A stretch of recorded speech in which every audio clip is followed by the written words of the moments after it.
नमस्कार दोस्तों, आप सभी का स्वागत है। आज की ये मोटिवेशनल स्टोरी ईमान का ज्ञान बताएगी, तो चलिए शुरू करते हैं। काफी समय पहले की बात है।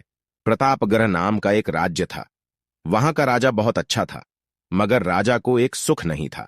वह यह कि उसके कोई भी संतान नहीं थी, और वह चाहता था कि अब वह राज्य के अंदर किसी योग्य बच्चे को गोद ले, ताकि वह उसका उत्तराधिकारी बन सके और आगे की बागडोर को सुचारू रूप से चला सके।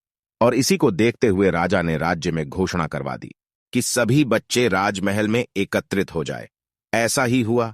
राजा ने सभी बच्चों को पौधे लगाने के लिए भिन्न भिन्न प्रकार के बीज दिए और कहा कि अब हम 6 महीने बाद मिलेंगे और देखेंगे कि किसका पौधा सबसे अच्छा होगा। महीना बीत जाने के बाद भी एक बच्चा ऐसा था जिसके गमले में वह बीज अभी तक नहीं फूटा था, लेकिन वह रोज उसकी देखभाल करता था और रोज पौधे को पानी देता था।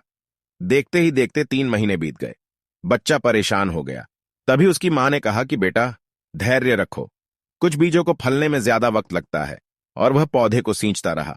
6 महीने हो गए।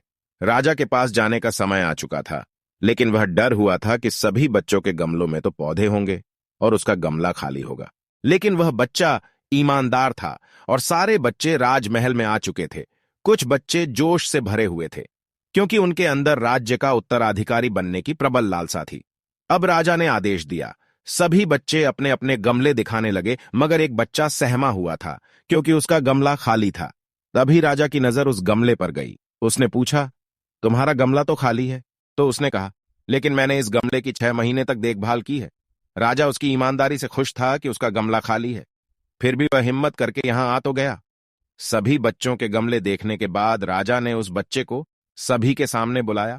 बच्चा सहम गया और राजा ने वह गमला सभी को दिखाया। सभी बच्चे जोर से हंसने लगे।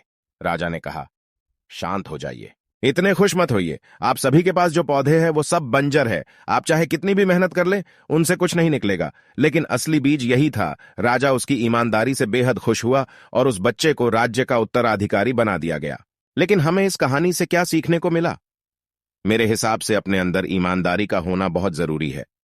अगर हम खुद के साथ ईमानदार हैं तो जीवन के किसी न किसी पड़ाव में सफल हो ही जाएंगे, क्योंकि हमारी औकात हमें ही पता होती है।